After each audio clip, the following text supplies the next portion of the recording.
You're listening to Women's Media Center Live with Robin Morgan.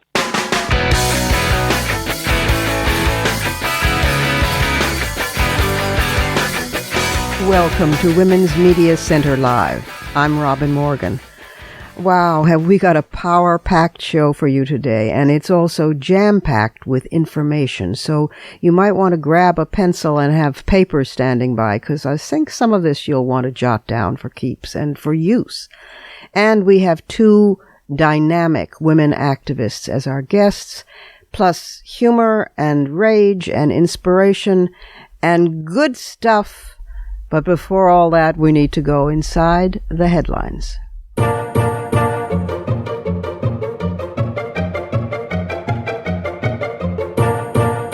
Well, they had a busy first week in Trump world, trying to eviscerate the United States of America. It began, expectably, with an assault on women's reproductive rights. One day after the 44th anniversary of Roe v. Wade and 2 days after the historic Women's March, Trump reinstated what has come to be called the Republican Executive Order to bar U.S. aid to groups that provide pregnancy termination information overseas. This reinstatement of the so-called global gag rule immediately means a death sentence for women in poor countries, particularly the Global South. This is especially true since Trump expanded the order. Under Reagan and the Bushes, it affected only family planning programs. Under Trump, it now affects all U.S. aid to all international health programs. Not to be outdone by the executive branch, the House of Representatives voted through H.R. 7, which would restrict the right of women to use their own money to pay for abortions by denying normal tax deductions for medical expenses if those expenses include an abortion, and by denying normal tax credits for health insurance if that insurance covers abortion, and by denying use of tax-free money from an FSA or HSA for an abortion. It would restrict abortion coverage for nearly all people in this country. Now the bill, that's H.R. 7 again, goes to the Senate, and you might want to write your senator right away. Trump will soon announce his choice for the Supreme Court, someone committed to overturning Roe, which would mean that more than 37 million women in 33 states could live in an area where abortion was illegal. Fighting for our lives, indeed. This same past first destructive week, the GOP-controlled Senate and House began the process of repealing the Affordable Care Act, also known as Obamacare. The Trump House, formerly known as the White House or the People's House, ordered all federal agencies to halt any external communications with the public. A rogue set of communications from Badlands National Park Service garnered praiseworthy attention, but then was shut down. But a Badlands NPS alternate account keeps coming and going on Twitter, so keep an eye out for it. It's going to be so interesting watching the real people in all those bureaucracies and agencies find their conscience and their spine, as well as the whistles they will blow. Trump also signed executive actions to advance the Keystone XL and Dakota Access Oil pipelines, a cause for great celebration at Energy Transfer Partners, a company in which Trump owns stock. Former President Obama and the Army Corps of Engineers rejected Keystone after years-long analyses of the project and also rerouted the Dakota pipelines last year. Undone. And the cabinet picks march on. From the simple know-nothings like millionaire professional wrestling magnate and Trump donor Linda McMahon for the Small Business Administration, to former South Carolina governor with no international knowledge Nikki Haley for the United States ambassador. Haley was passed with a bipartisan vote praising her for, quote, moral clarity, because she declared Russia guilty of war crimes in bombing Aleppo. Duh. Profiles in cowardice on the Democrats' part. No time for the full cabinet rundown here, but a quick sampling. Representative Tom Price of Georgia for Health and Human Services Secretary. Price bought and sold stock in healthcare companies that would benefit from legislation he himself was pushing.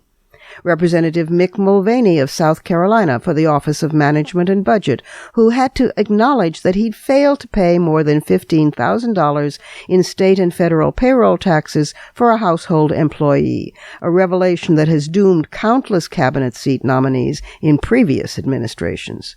Wilbur Ross, nominated to head the Department of Commerce, who claimed he was all unknowing in having employed an undocumented housekeeper. Ajit Pai, the new FCC chairman, who wants to take a, quote, weed whacker to net neutrality. Trump donor Betsy DeVos, longtime adversary of public school education and a crusader for using public funds at religious schools, slated to be education secretary. Scott Pruitt, climate change denier, chosen to run the Environmental Protection Agency. Pruitt, by the way, has standing current lawsuits against that agency that he has said he wants to disband. Not the lawsuits, the agency. Andrew Puzder, for Secretary of Labor, he wants to do away with the minimum wage entirely. More about him later in the show.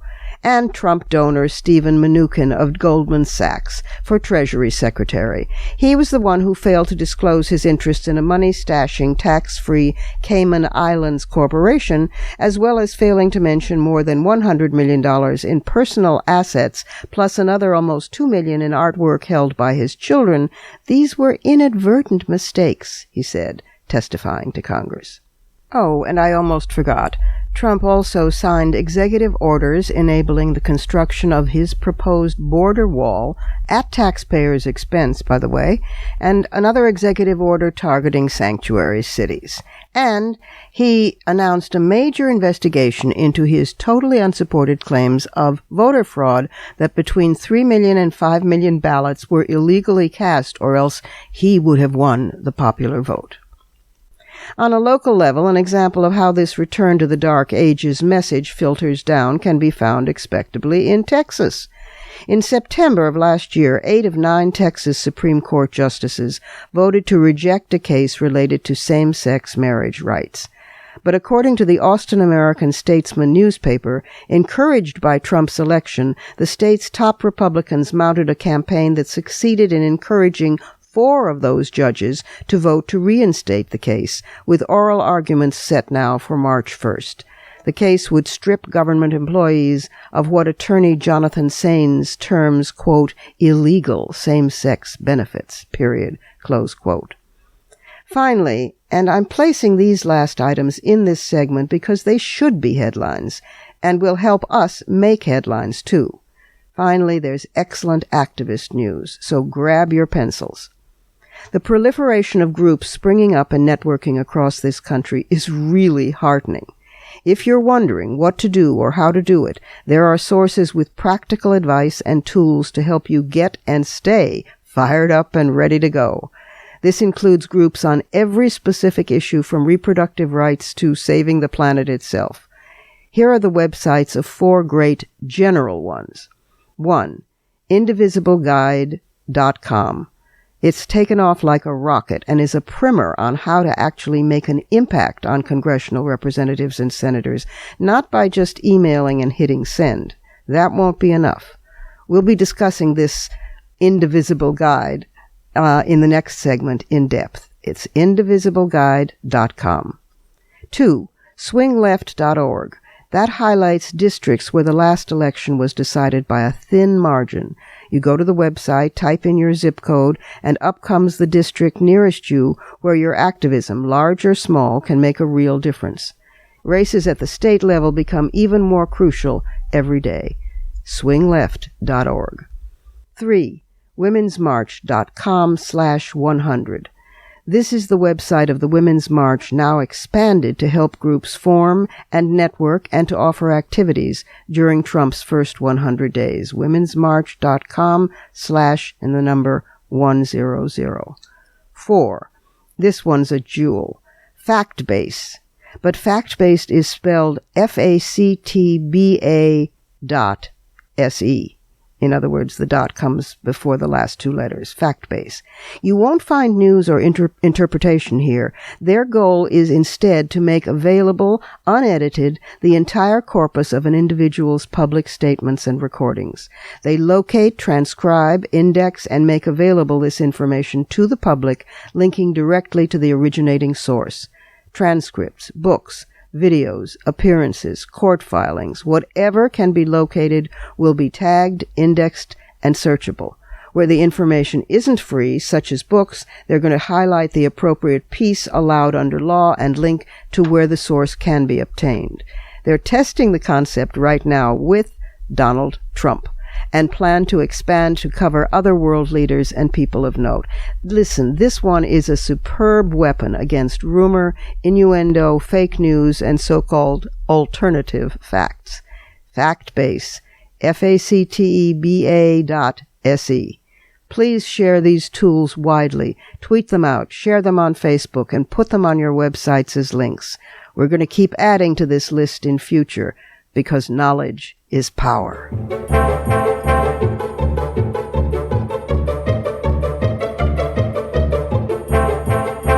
It's time for our first break here at Women's Media Center Live. I'm Robin Morgan, but I'll be back right away with one of the four founders of IndivisibleGuide.com, which has become a national phenomenon that tells you how to be an effective citizen in approaching Congress. It is dynamite. So don't go away because it's coming right up.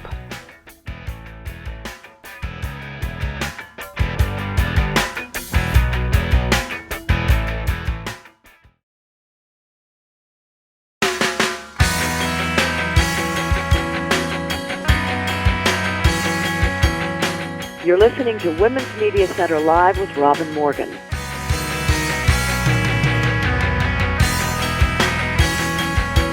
Welcome back. And now for my first guest. Leah Greenberg works with a public-private partnership to end human trafficking. She previously served as an advisor to the Special Representative for the Quadrennial Diplomacy and Development Review Office at the Department of State, and she served as a public affairs officer with the office to monitor and combat trafficking in persons. And before that, she was a staff assistant in the office of Congressman Tom Perriello of Virginia and coordinated a coalition of anti-trafficking organizations to advocate for improved U.S. government policies regarding human trafficking. She is also one of the four originators of IndivisibleGuide.com, which is a tool to be put in your hands so that you can be a much more effective and participatory citizen. Here is Leah Greenberg on IndivisibleGuide.com. Leah, welcome to the program. Thanks. It's great to be here. You have done such a wonderful thing. You and Ezra Levin and Angel Padilla and a whole wonderful group of volunteers have created the Indivisible Guide, IndivisibleGuide.com. And it is our, how shall I say, I've been, so many people since the Trump so-called victory have been grasping at straws, looking for the life raft. And so you are it. You are the life raft. You are the straw. I guess it was started by 3 or 4 of you who are former congressional staffers. And then it took off from there with volunteers. Tell the story. What is Indivisible? Sure, absolutely. Well, Indivisible is an online guide. It started as a Google Doc, and we ended up getting a website. And it's a guide to using congressional pressure to resist the Trump agenda. And the idea for it started when my husband, Ezra Levin, and I were visiting with a friend over Thanksgiving who was managing a Facebook group of about 3,000 people in the Austin area. This group had sprung up overnight right after the election, dedicated to resisting Trump. And we were talking with our friend about how people in this group felt like they were hitting a wall, that they were calling their congressmen, they were signing petitions, they were writing the electors, and they just felt like they were sort of screaming into the void, and that local action wasn't getting them anywhere. And Ezra and I, we had both worked in Congress during the early Obama years when the Tea Party was very active. And we knew firsthand exactly how effective local action could be because we had seen it used against us in these really strategic ways. Mm-hmm. So our thinking was, we were part of the people who were grasping at straws and trying to figure out a way forward. And what we thought was maybe we could contribute by taking our own experiences and reverse engineering them so that we could demystify Congress and help people understand just why local action is really powerful. So we started outlining this guide and fleshing it out and circulating it through our networks. We had, by the end, about 24 former congressional staff, less progressive organizers, progressive experts contributing to the document and adding their insights, just trying to put together something that was useful. And about a month ago, a little more than a month ago, we took this super clunky Google Doc live, and we thought that, our friends would like it and share it with their families when they were home for Christmas. And it might get passed around in some of these Facebook groups. And, in 6 months, somebody would tell us that they had used it and we would be really excited. And within a couple of hours, we realized that it was spreading a lot faster than that. And, more people were interested in it than just our friends. You think? Yeah. I mean, well, it is just, it's the kind of, some of us who have been activists for a long time since, the pterodactyls flew in the sky, knew some of these things, maybe many of these things, but certainly not all. And for the average person, principled person who has never really been that much of an activist, they don't know these things of ways in which to call your congressional office, how to call it, what tone to use, how to repeat call, what kinds of things to say. It makes a huge difference, and how to organize at the grassroots level. I mean, even if we can't regain Congress, not likely until after 2020 and the next round of redistricting, there's going to be 87, I think it's 87 state legislative chambers and 36 gubernatorial seats up for grabs next year in 2018. So we can focus, and you have inspired lots of other activist practical how-tos, and now there's lots of volunteers helping you. I mean, and people tell what's happening now. Well, so what's happening now? So, in the first couple of weeks, we knew that lots of people were reading it, and that was really amazing and exciting. And then we also were getting these notes from people saying that they were starting groups and that they were going to their congressional offices. They were moving forward on putting the guide into action. And so we drafted, all of our friends and about 50 volunteers to just sort of start building out a website, building out a directory for groups who were using this guide so that they could find other people in their neighborhoods who are interested in connecting, building out sort of more up-to-date information about what's going on in Congress this week, and just sort of trying to assist and support all of these activists who are already organizing. And I should say, our theory of change when we put the guide online was that a lot of this energy was already, this was already happening, right? The most common thing that we got in our email in the first few weeks was something along the lines of, after the election, I had pulled together 20 people, and we knew we had to take action. We knew we had to do something, but we weren't sure what to do. And now we're going to be putting the guide's tactics into action. So it's great that we were able to sort of help people figure out what they were going to do. But our whole theory was that people were already organizing themselves, and that's really been proven to be the case. Well, it's both and, but where yours is particularly absolutely invaluable is that you have been the brainstorm, 3 or 4 of you behind this. You've been in congressional offices. You've worked there. You know what works. You should feel awfully good about this, Leah. Thank you. It's been surreal and amazing and an enormous honor to watch people really take to the guide and put it into action. It's just an incredible experience. And if they go to the website now, which again is indivisibleguide.com, they will find not only the guide, but lists of other groups and say the kinds of things that they'll find there. So you'll find the original guide. You'll find a directory of local groups who've let us know that they're planning to use this strategy. And that is everyone from social justice coalitions that have been doing this work for decades and that have decided to just add this to one of the things that they're currently doing, to groups that formed last week and that are totally new and dedicated to pursuing this strategy, and everything in between.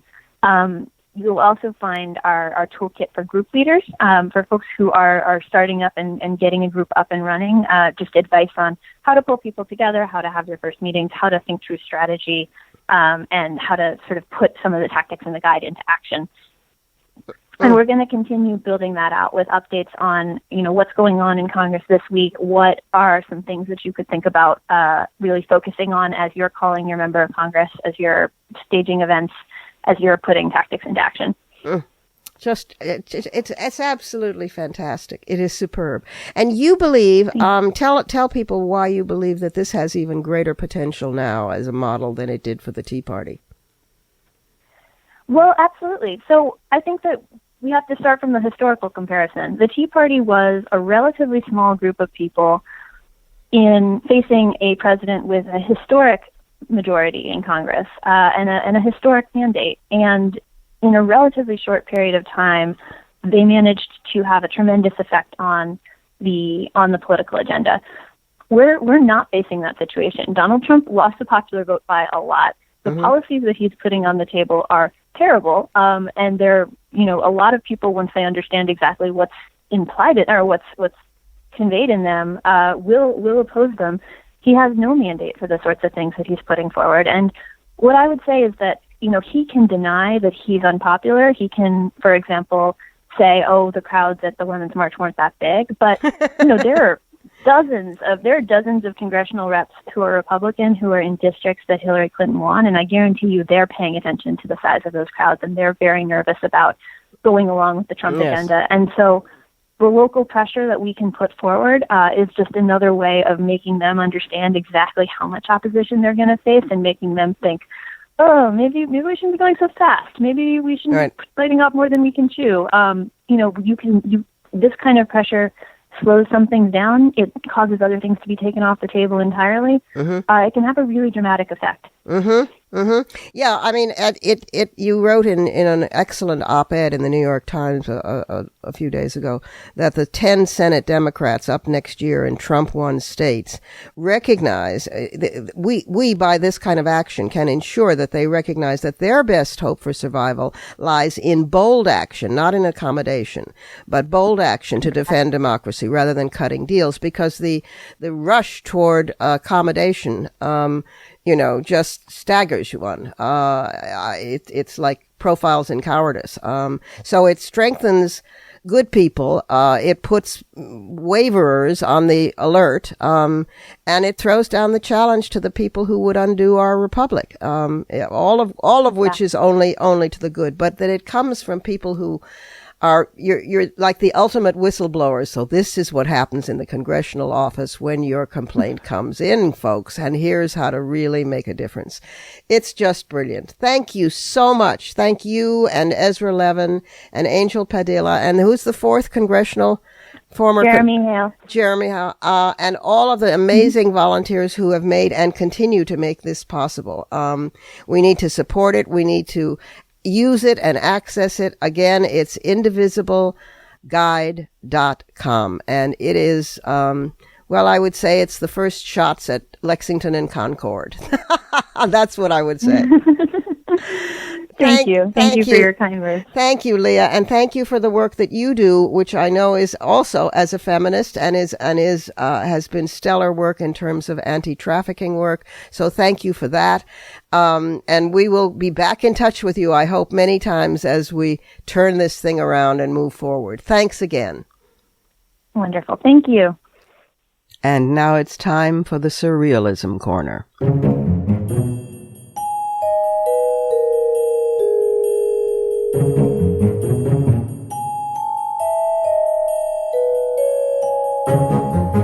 Well, this past week, of course, gave us Kellyanne Conway's Alternative Facts.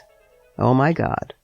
Myself, a fan of factual facts, I don't completely understand what alternative facts are other than, lies. In any event, there's a meme of Kellyanne circulating on the internet, which is in fact very funny. It is her in her little red, white, and blue soldier's outfit that she wore to the inaugural and it puts her in a box, and it's labeled with the proper kind of Barbie lettering, Propaganda Barbie. I must say, some wags have said that she looks like the doorman at FAO Schwartz.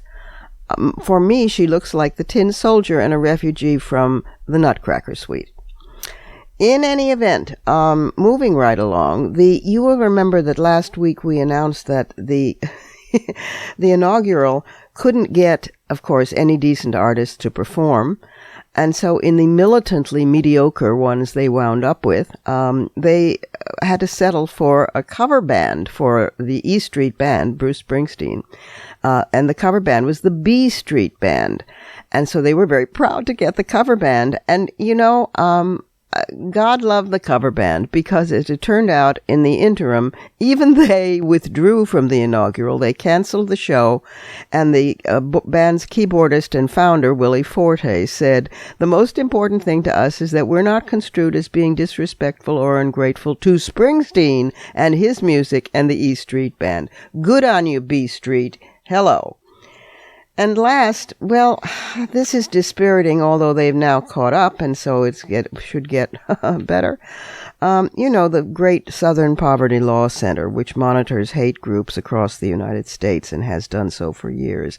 It turns out that less than 5 years ago, they began paying formal attention to groups that existed to express violent animosity toward women. Mark Potok, who's the editor of the organization's semi-annual intelligence report, told the New York Times, he said, quote, "I was completely astounded. I had no idea there was this dark world of women hatred. A whole universe of these people was quite shocking."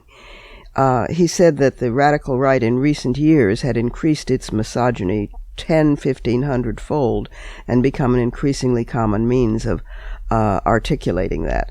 The center has now produced, in those 5 years, close to a dozen articles about what is now known as the manosphere, identifying blogs and other online forums that denigrate and condemn women as cheaters, liars, whores, and social cancers. On one, called Boycott American Women, researchers found posters advocating the exportation of American women to foreign countries. Quote, "Have you noticed how fat these sluts get in an early age?" said one. "If you were allowed to beat your wife, we wouldn't have to deal with this." Another, called registerher.com, one of the reports states, names women who have supposedly made false rape allegations and asks why they aren't imprisoned. Last year, one of the center's reports took note of a forum called Philosophy of Rape, which promoted the corrective rape of women who were deemed unruly. So, on the one hand, it's pretty appalling and surreal that the Southern Poverty Law Center didn't know until 5 years ago that women were a target group, because we've merely for about 45 to 50 years been talking about violence against women and misogyny and hate speech. On the other hand, it's good news that they're now catching up with a vengeance. It's all surreal. And those are factual facts.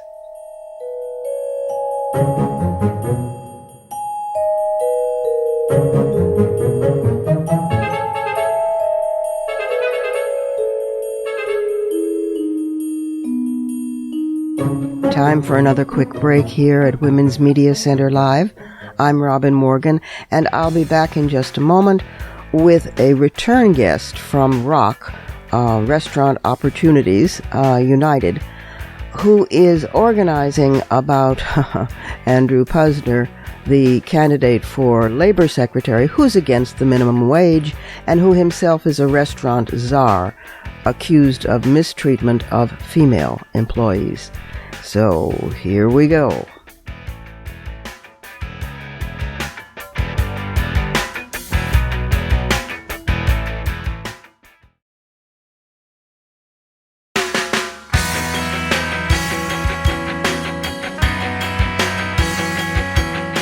You're listening to Women's Media Center Live with Robin Morgan.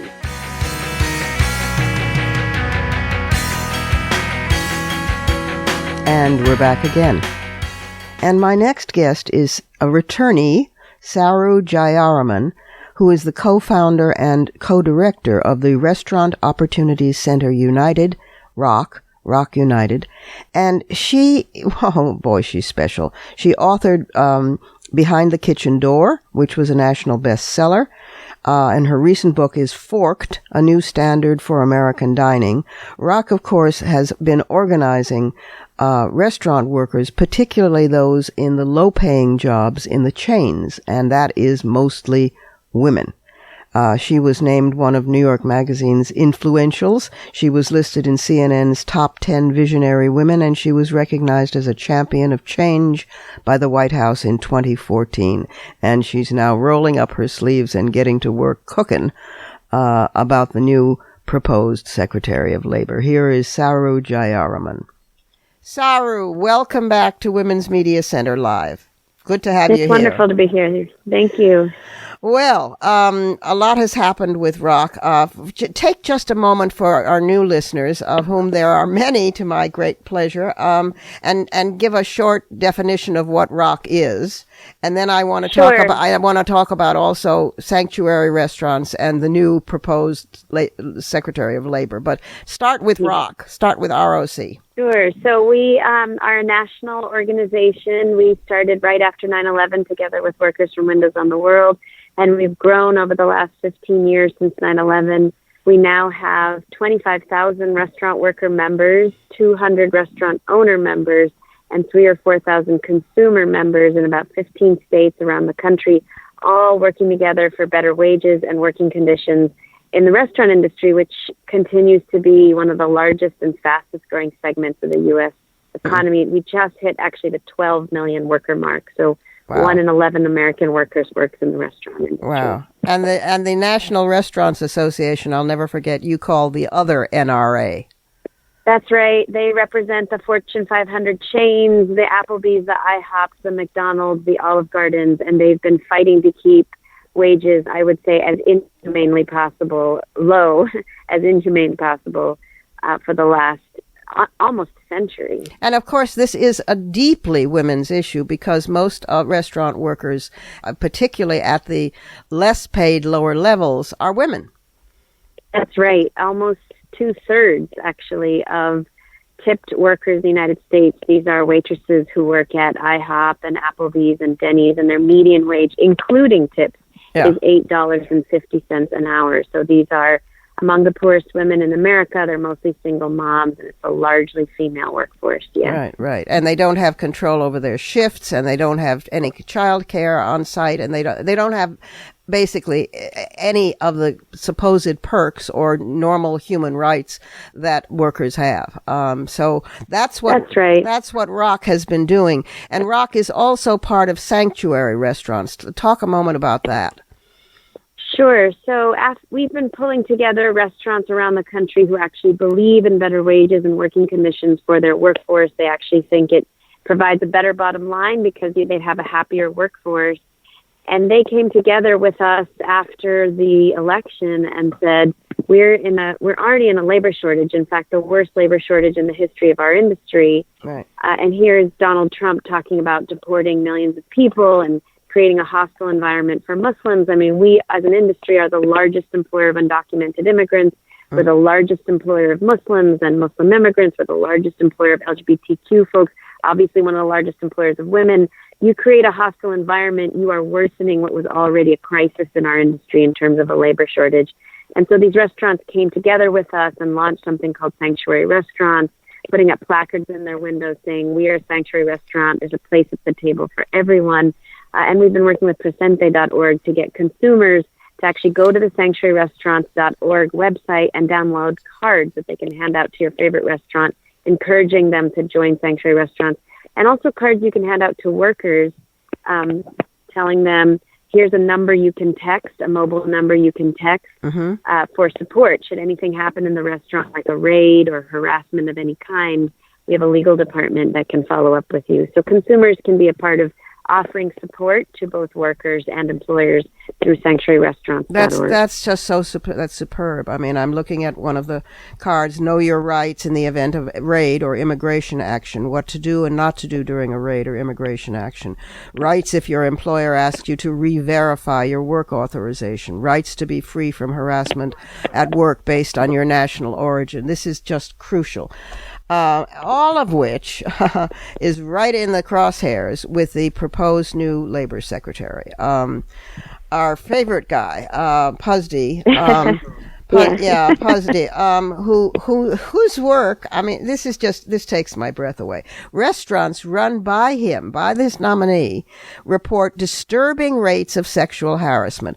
Survey, which you were part of, Rock was part of, finds 2/3 of female workers reported sexual harassment at brands owned by CKE restaurants, run by Andrew Puzder, who is Trump's labor pick. This is, of course, the company that notoriously advertises burgers, women scantily clad eating burgers, and his answer to that complaint from the women's movement was, well, ugly ones don't sell burgers. He's a real special prize. He has also, oh my God! I mean, Saru, sometimes, I can't believe we're having these conversations. He was recently overheard by CNN as saying, quote, "It's not." He's referring to Hardee's, which is one of the restaurants in his chain. Quote, "It's not like if you run a fast food company, you're hiring graduates of MIT or people that were going to work for Microsoft. In the employment pool, you're hiring the best of the worst. It's kind of the bottom of the pool. And at Hardee's, it was so bad we were hiring the worst of the worst and hoping they would stay." Close quote. This is how he regards his own workers. I mean, and one of his former general managers at Carl's Jr., another one of the restaurants in his chain, Laura McDonald, she is part of a class action lawsuit now against him concerning overtime pay, and she's been quoted saying she can't think of anyone less qualified to run the Department of Labor, an agency that traditionally exists to protect workers. Oh my God, Saru, what are we going to do? What are we going to do? We have to fight back, and there is good hope. He's talking about that he's having second thoughts, I think, because of all the, great advocacy that we and so many other groups have been pushing on this guy and exposing things. So as soon as we heard that he was Trump's pick, we knew this man. He's the head of Carl's Jr. He's a big leader in the National Restaurant Association. So, we've been very aware of the National Restaurant Association, Andy Puzder, for a long time. These ads he's created are, definitely among the worst in the industry. You just have to Google Carl's Jr. advertisements and see some of these horrific ads. Yeah. And so we decided over the holidays, actually, it was so kind of really had to do it in a rush. So between Christmas and New Year's, we put out a call for surveys from these workers from his company, Carl's Jr., Hardee's, Green Burrito. And we were overwhelmed with the response. Overwhelmed. Between Christmas and New Year's, 900 workers contacted us. My God. 564 filled out surveys. I've never seen anything like it. I mean, workers hate this company. And they talked about, 2/3 of the workers reported sexual harassment, which is overwhelming. I mean, that is 1.5 times the rate of the rest of the industry, which already has the highest rates of sexual harassment of any industry in the United States. My God. I mean, we've been working, we've been working on this issue of tipped workers for a very long time. We just talked about how they're mostly women and how when you have to live on tips, that's right. you just, you have to put up with whatever a customer might do to you, however they touch you or treat you or talk to you. So because of the issue of tipping, the restaurant industry is already the worst. Well, Carl's Jr. surveys reveal this guy is almost twice as bad as the rest of the industry, which is already the worst. And so we're surveying hundreds of women at this company, many of whom are young women, 15, 16, 17. I mean, the guy has no respect for child labor laws. And they're saying, customers come in the door and they say, well, you don't look like the girls in the ads, but we'll take you anyway. And then they follow the girls out into the parking lot, in the middle of the shift, after the shift. They grab the girls and make them feel uncomfortable during the shift. If the girls complain about sexual harassment or women complain about sexual harassment from customers or coworkers, they're basically told to shut up by management. In fact, we had one woman told us when she complained about a coworker consistently grabbing her, the manager said, "It sounds like you're trying to get your coworker fired." Oh, It's just a constant. Yeah, I mean, I've never seen a company this bad, and to me, that's why we said when our report came out on these surveys, we said this guy needs to be indicted by the Department of Labor, not running the Department of Labor. Precisely. And I think it's because of that he has started to have cold feet. He started to say, I'm having second thoughts about taking this job. And we think it's because there's more that needs to be uncovered, more that we can expose, particularly on his treatment of women. He had to drop out of running for a public office previously many years ago because reports came out of how severely he had beaten his wife. Very severe beating of his wife. The consistency is amazing, isn't it? Yeah, I mean, it's you got a real rape culture in this cabinet, in this proposed cabinet. Oh God, no, and the violence against women is extraordinary. And the fox in all of the foxes appointed, to guard the hens and the That's coop right. is That's just. right. I mean, usually they have sued the very department that they will now be in charge of. That's right. Or they're trying to shut it down. Or they have tried to shut it down, or they have opposed it. I mean, it's extraordinary. It's just breathtaking. And of course, Puzder has donated hundreds of thousands of bucks to the Trump campaign and the Republican Party, and he's against increasing the federal minimum wage. I was just going to say he's actually said he doesn't even believe there should be a minimum wage. So you are putting somebody in charge, of enforcing minimum wage and overtime laws that doesn't believe that these regulations should exist, which people have to understand what that means. That means if this man heads up the Department of Labor, there will be no minimum wage in the United States. That's correct. Because as long as the federal government is not enforcing it, there is no actual minimum wage. Right. People have to understand that, and we have to fight that. So what can people do, Saru? They can go to Rock United website. We should give the website and we should give them some, because people are fired up and ready to go. You can get lists of which restaurants to matronize and which not to, and how to pressure restaurants and how to be a part of this. Yes. But yes, you can. Yes. Take it away, Saru. So as a consumer, there's a lot you can do. You can go to our Consumer Association website, dinersunited.org.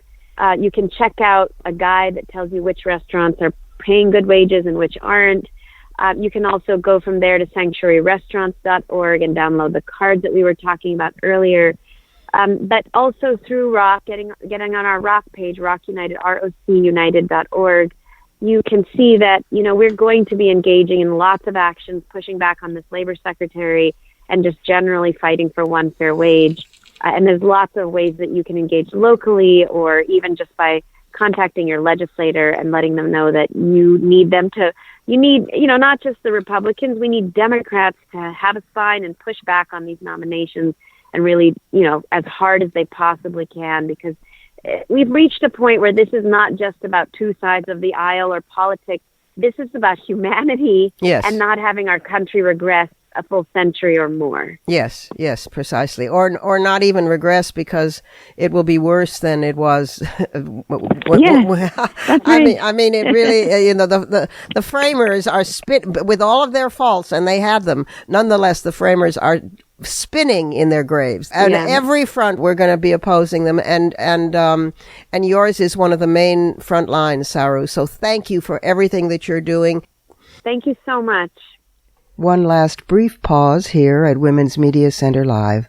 I'm Robin Morgan, and I'll be back in just a moment with some fighting words.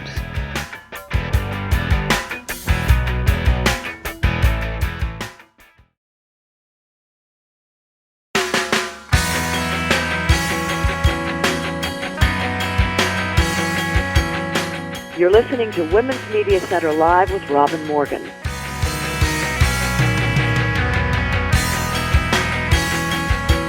And welcome back again to some fighting words.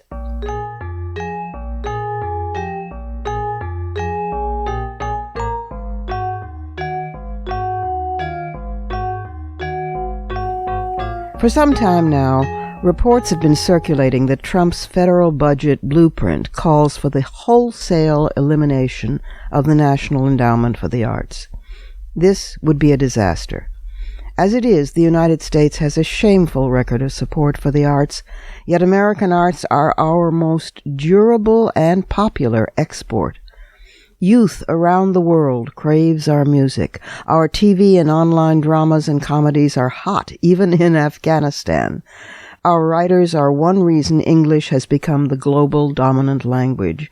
Yet currently the NEA spends only 1/40th of what Germany does on its arts, which are revered as a German citizen's birthright. France spends close to US $10 billion a year, Sweden $15 billion for its only 9 million people. England spends $728 million on museums and galleries alone. Even Uzbekistan spends more on arts and culture than we do. The NEA funds the arts at $146.2 million a year, just 0.28% of the government's non-military budget.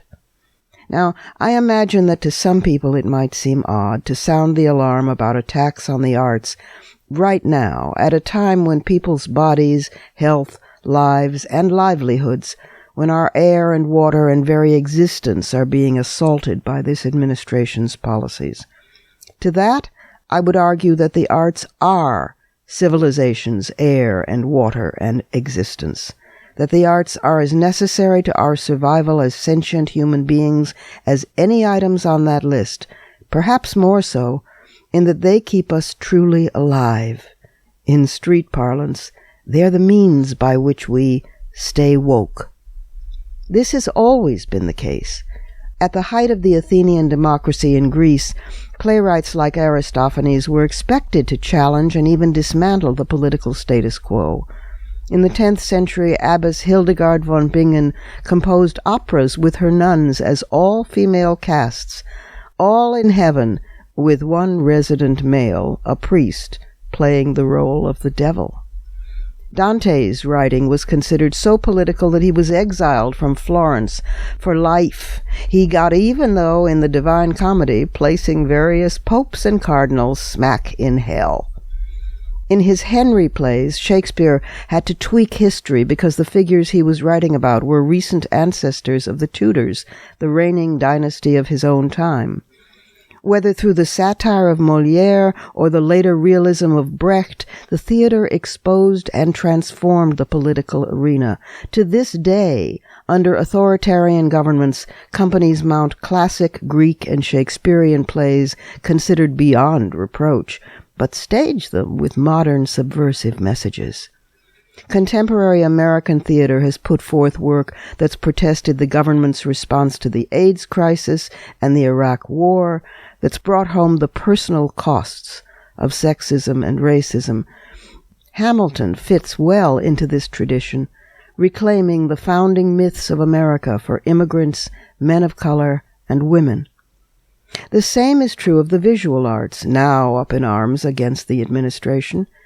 The environmental artist Christo has canceled the largest arts project in the world, a $15 million silvery canopy planned to billow temporarily over the Arkansas River, canceled it because the federally owned terrain has a new landlord that he detests, Donald Trump. Recently, Richard Prince divorced one of his own paintings, an inkjet print of Ivanka Trump that she'd commissioned. "This is not my work," he wrote on Twitter, renouncing it. Last November, a coalition of artists and curators held a candlelit vigil outside the New York building where Ivanka and her husband have an apartment, to appeal to her as a collector of contemporary art to be a voice for reason in her father's inner circle. Well, good luck with that. More than 130 artists signed a petition calling for an art strike by museums, galleries, concert halls, and other cultural institutions on Inauguration Day to, quote, combat the normalization of Trumpism. A recent writers' protest organized by the PEN America Center in New York, one of many such protests, included readings on the subtleties of tyranny. Meanwhile, the list of musical artists refusing to perform at Trump's inauguration read like a membership list in the Hall of Fame. And from Meryl Streep's denunciation of Trumpism at the Golden Globe Awards to Alex Baldwin's devastatingly satirical portrait of Trump, actors have made their presence felt. We know Trump is self-obsessed and sees any criticism as insult. We know he has vowed to, quote, open up the libel laws. We know that he has lobbed libel lawsuits against writers who failed to genuflect to him. It didn't matter whether he won or not. The aim was harassment and making the victim pay heavy legal defense fees. So it's not hard to imagine a country in which he sues any critical writing and works of art for libel, which bodes ill for artistic freedom, particularly since most artists are, in fact, notoriously poor and cannot manage those legal defense fees. But artists, directly in line after journalists as the first targets of dictatorial governments, are used to this. You can buy off a revolutionary now and then, but not an artist, as Lorca, the great Spanish poet murdered by General Franco, knew well. A personal note. In 1979, I was made a National Endowment for the Arts awardee in poetry. The honor came accompanied by a grant that literally changed my life. I've written at length about this in my memoir, Saturday's Child, how it brought me time and space not only to write, but forced me to step back and regard how I was living and why I needed to change that. It was an aesthetic transfusion of life blood. I will always be grateful to the NEA, and I will fight for that transfusion to continue to be available for young artists. As Toni Morrison wrote, this is precisely the time when artists go to work. There's no time for despair, no place for self-pity, no need for silence, no room for fear. We speak, we write, we do language. That is how civilizations heal. I know the world is bruised and bleeding, and though it's important not to ignore its pain, it is also critical to refuse to succumb to its malevolence. Like failure, chaos contains information that can lead to knowledge, even wisdom, like art. And in her masterpiece, Requiem, the Russian poet Anna Akhmatova wrote about a moment during the Stalinesque purges when her son was imprisoned in a great fortress, in front of which she would wait for news about him every day, standing with the other women in their babushkas bundled up against the frozen winter. She wrote, "In the awful days of the Yezhovshchina terror, I passed 17 months in the outer waiting line of the prison visitors in Leningrad. Once, somebody identified me there. Then a woman standing behind me in the line, which of course never heard my name, waked up from the torpor typical for all of us there, and asked me, whispering into my ear, all of us spoke only in a whisper there, 'And can you describe this?' And I answered, 'Yes, I can.' Then the weak wisp of a smile passed through her blue lips across what had once been her face. Akhmatova was right. She could describe it. It was her job. That's my job, too, as an artist, describing this. I ask that you stand with your citizen artists as we stand with you, giving words and image and form and melody to your realities every day. That's what we live for, and that, if necessary, is what we die for." Those are my fighting words. Add yours on Twitter, and be sure to tag us at WMC Live and use the hashtag #FightingWords.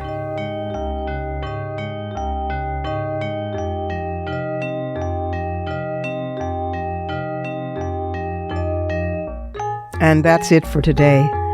This program is syndicated, but if you can't find the broadcast on a radio station in your area, you can always visit us at WMClive.com for the show, plus the archive of all our previous episodes, and at iTunes worldwide, where you can stream, download, and subscribe to our show's podcast. Also, be sure to find WMC Live on Facebook and Twitter.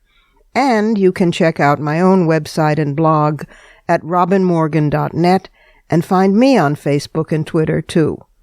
Portions of this program were taped earlier. Opinions expressed here do not necessarily represent the WMC. Here's the family for Women's Media Center Live. WMC President and Executive Producer of this program, Julie Burton, and our founding and sustaining sponsor, Regina K. Scully. I'm Robin Morgan, your producer and host. Thank you for being with us, and don't forget to join us next week right here on Women's Media Center Live.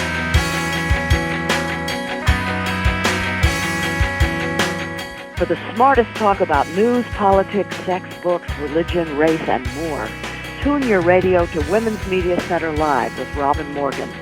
Audacious, witty, provocative, informative, and fun.